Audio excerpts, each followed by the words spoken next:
Next phase है बेटे cytokinesis. Cytokinesis simple division of cytoplasm को कहते हैं। अब जो टेलोफेज 1 के अंदर 2 न्यूक्लियस बने हैं, अब आगे क्या होगा, डिवीजन ऑफ साइटोप्लाज्म होगी। और जो साइटोप्लाज्म है बेटे ये किस तरह से डिवाइड होता है, जो साइटोप्लाज्म की डिवीजन है बेटे ये सिंपल मेम्ब्रेन इन्वेजिनेशन से होती है। मेम्ब्रेन इन्वेजिनेशन का क्या मतलब है कि जो सेल मेम्ब्रेन है ये अंदर की तरफ धंसना शुरू करेगी। Cell membrane invaginate, cell membrane अंदर की तरफ धंसना शुरू कर देगी। Invaginate to separate both cells, दो सेल्स को सेपरेट करने के लिए जो मेम्ब्रेन है वो इन्वेजिनेट होना शुरू हो जाएगी, अंदर की तरफ धंसना शुरू कर देगी। बेटे मुझे आवाज नहीं आई इसी की।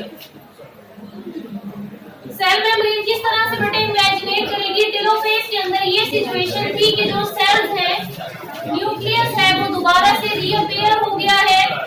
अब ये 2 न्यूक्लियस सेल के अंदर पड़े हुए हैं, इसमें क्रोमाटिन है और न्यूक्लियोलस भी मौजूद है।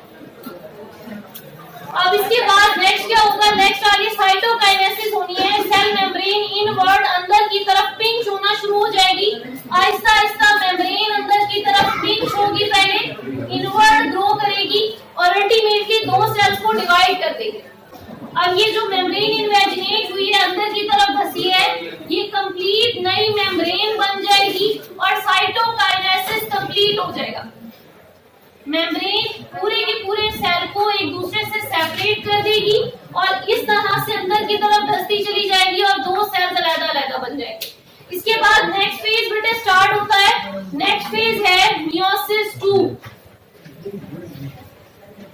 अब बेटे यहाँ पे एक और चीज इंपॉर्टेंट है, वो ये है कि meiosis 2 after immediately after meiosis 1 start नहीं होता, बल्कि जो मियोसिस 2 है, मियोसिस 2 के बाद पीरियड ऑफ रेस्ट आता है और उस पीरियड ऑफ रेस्ट को हम क्या कहते हैं, इंटरकाइनेसिस।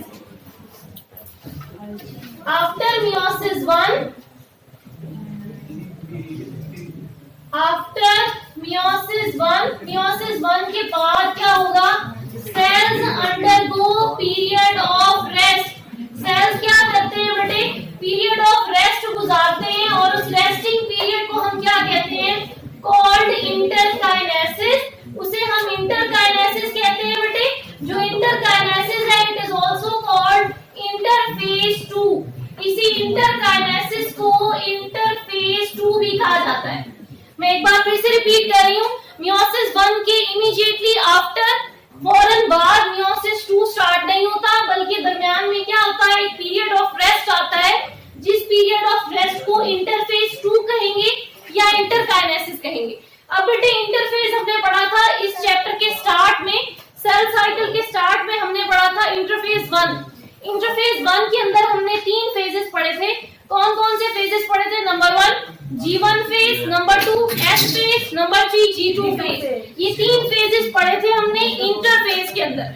अब इंटरफेज 2 जो है बेटे ये एग्जैक्टली सेम होता है इंटरफेज के, सिर्फ एक डिफरेंस होता है जो ज्यादातर एमसीक्यू में आता है बेटे।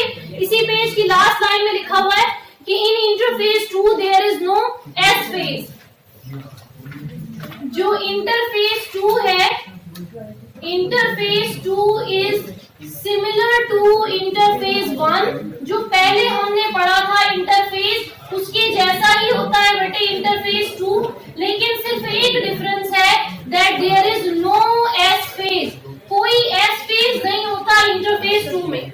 बाकी G1 फेज भी होता है, G2 फेज भी होता है, लेकिन जो S फेज है वो नहीं होता किसके अंदर, इंटरफेज 2 में, जिसे हम इंटरकाइनेसिस भी कहते हैं। अब इसके बाद बेटे आगे क्या स्टार्ट हो जाएगा, मियोसिस 2। आफ्टर इंटरफेज 2 के बाद आगे स्टार्ट होगा मियोसिस 2। मियोसिस 2 में बेटे वही पुराने सारे स्टेप्स होंगे। मुझे आवाज आई ना, ये मास्क उतार दे बेटे, मास्क उतार दे, सारे मास्क उतारे बेटे। फारसी बोल रही हूँ मैं, तुम्हें खत लिखूं, मास्क उतारो। और अब मुझे आवाज नहीं आई किसी की। मियोसिस 2 जो है बेटे इसमें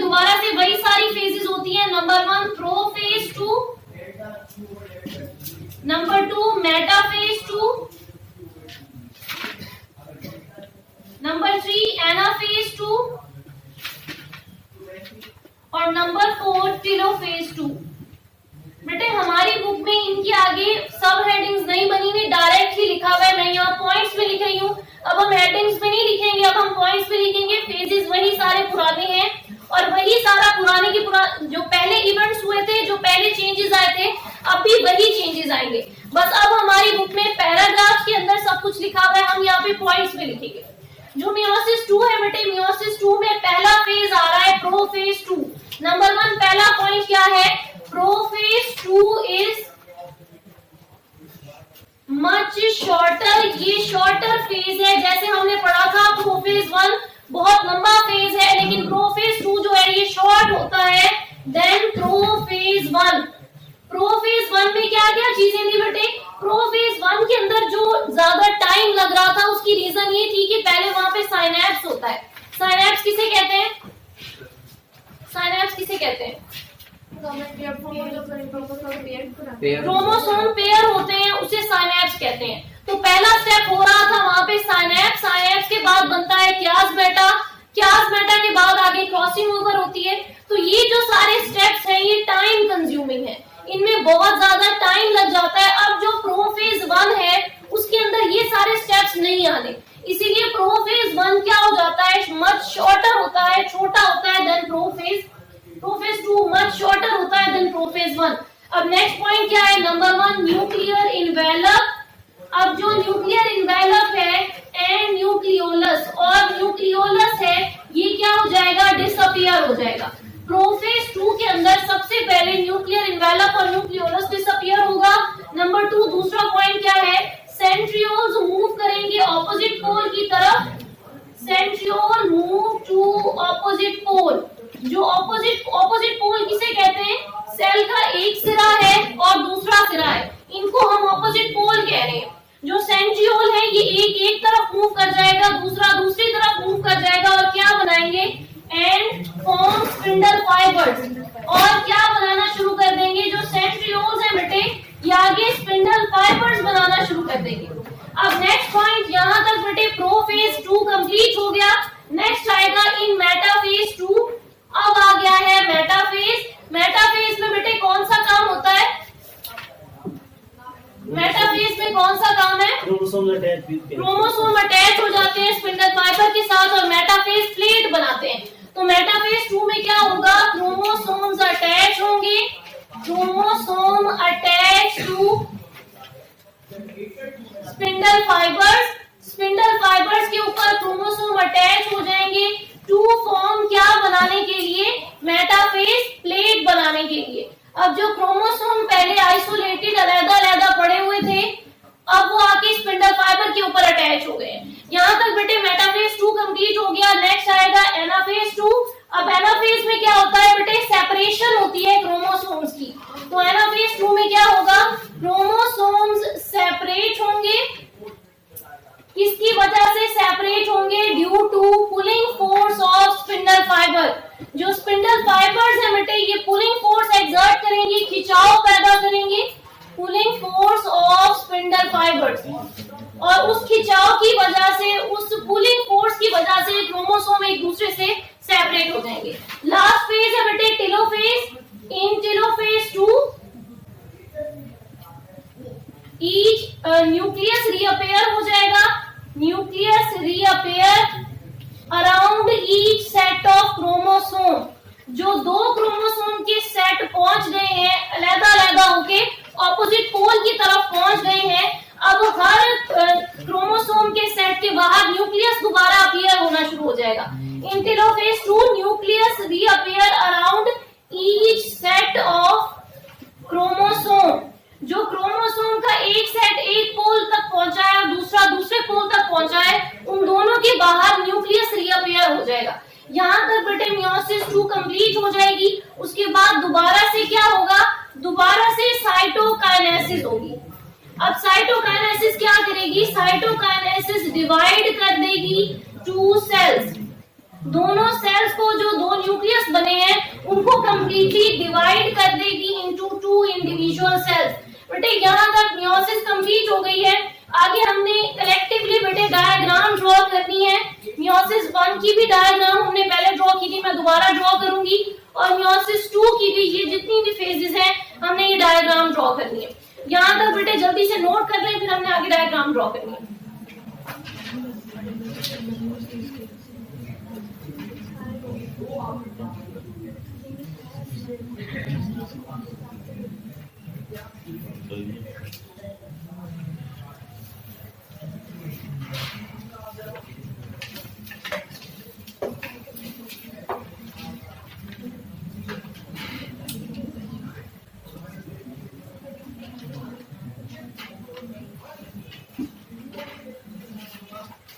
बेटे मैं इसे रेस कर रही हूँ। नेक्स्ट हमने डायग्राम ड्रॉ करनी है ताकि ये सारी चीजें जो है ये मजीद क्लियर हो जाए। जो हमने स्टेप्स पढ़े हैं, अब हमने डायग्राम, ये भी कुछ डायग्राम तो बेटे हमने साथ साथ भी ड्रॉ किए हैं, लेकिन अब एक ही दफा सारी ड्रॉ कर लेते हैं ताकि मजीद चीजें क्लियर हो जाए।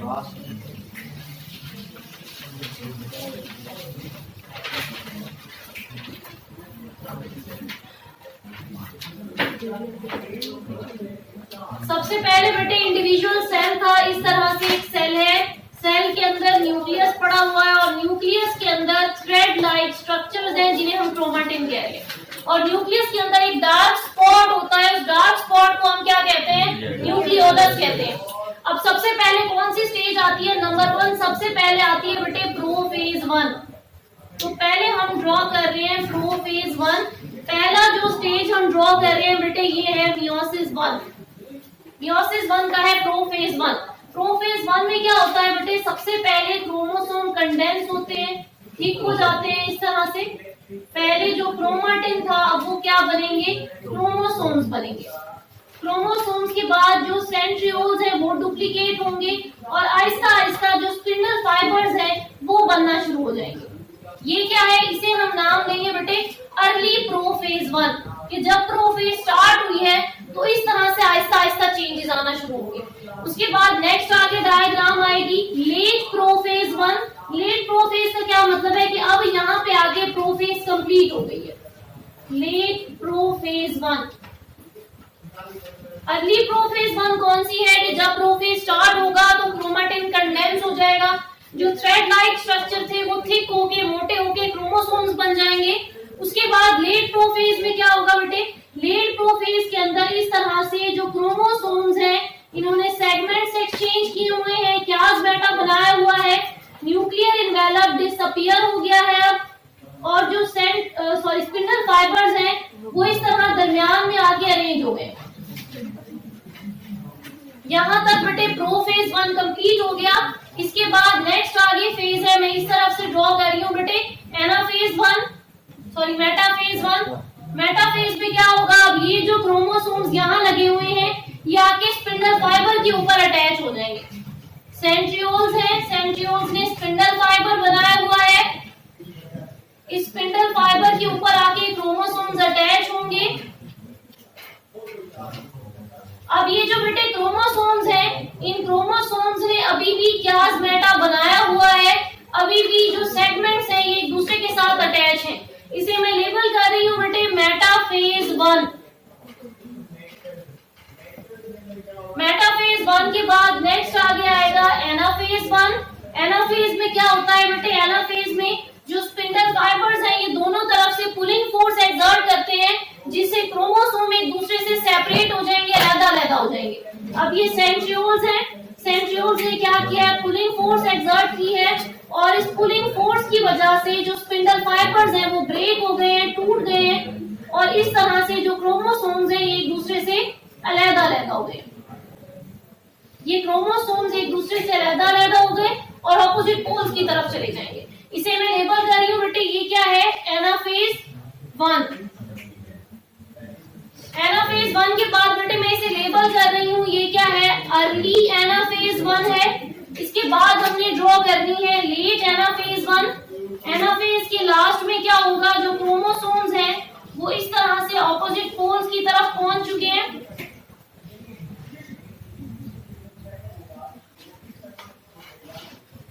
Spindle fibre Aahista Aahista degenerate हो रहे हैं, खत्म हो रहे हैं।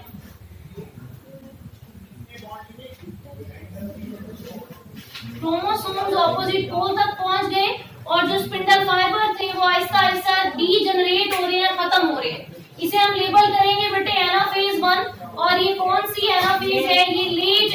फेज 1 है। और फाइनली लास्ट स्टेज आएगी बेटे मियोसिस की, लास्ट स्टेज है टेलोफेज। टेलोफेज में क्या होगा, ये जो सेल्स है इनमें मेम्ब्रेन अब आहिस्ता आहिस्ता अंदर की तरफ भी धंस रही है और जो न्यूक्लियस है ये दोबारा रीअपियर हो गया है around each set of chromosome. Chromosome के एक सेट के बाहर फिर न्यूक्लियस रीअपियर हो जाएगा और न्यूक्लियोलस भी दोबारा अपीयर हो जाएगा। इसे हम लेबल करेंगे बेटे टेलोफेज 1। ये टेलोफेज 1। यहाँ तक बेटे ये मियोसिस 1 के स्टेजेस कंप्लीट हो गए। इसके बाद आगे होगी साइटोकाइनेसिस। साइटोकाइनेसिस दोबारा से सेल्स को डिवाइड कर देगी।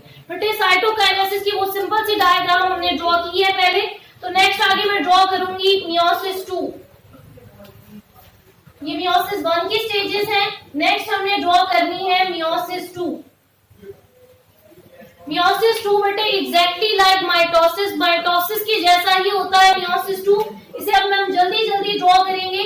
सबसे पहले क्या होता है, सबसे पहले क्रोमोसोम्स कंडेंस हो जाते हैं, सेंट्रियोल्स डुप्लीकेट होके ऑपोजिट पोल की तरफ चले जाएंगे और ये स्पिंडल फाइबर्स बना देंगे। ये है प्रोफेज 2। प्रोफेज 2 के बाद क्या होगा, मेटाफेज 2। मेटाफेज में क्या होता है, जो क्रोमोसोम्स है वो आके स्पिंडल फाइबर के ऊपर अटैच हो जाते हैं। ये जो क्रोमोसोम्स पड़े हुए हैं यहाँ साइटोप्लाज्म के अंदर, ये आके इस तरह से स्पिंडल फाइबर्स के ऊपर अटैच हो जाएंगे। इसे हम लेबल करेंगे मेटाफेज 2। मेटाफेज 2 के बाद नेक्स्ट आगे आएगा बेटे एनाफेज। एनाफेज सबसे क्रिटिकल फेज होता है। क्रिटिकल कहने की क्या रीजन है कि it ensures equal distribution of chromosome. अगर बेटे एनाफेज के अंदर ये पुलिंग फोर्स जो है ये अनइक्वल होगी, दोनों तरफ से इक्वल खिंचाव नहीं होगा, अनइक्वल होगा, तो क्रोमोसोम जो है वो यहाँ से भी स्पिंडल फाइबर टूट सकता है, यहाँ से भी स्पिंडल फाइबर टूट सकता है और क्रोमोसोम की डिस्ट्रीब्यूशन डिस्टर्ब हो सकती है। इसीलिए एनाफेज को सबसे क्रिटिकल फेज कहा जाता है। पुलिंग फोर्स एक्सर्ट होगी, स्पिंडल फाइबर खिंचाव पैदा करेंगे, जिसकी वजह से क्रोमोसोम एक दूसरे से सेपरेट हो जाएंगे। ये क्रोमोसोम सेपरेट हो गए, इसे हम लेबल करेंगे बेटे एनाफेज 2। एनाफेज 2 के बाद फाइनली थर्ड स्टेज आएगी जो कि लास्ट स्टेज है टेलोफेज।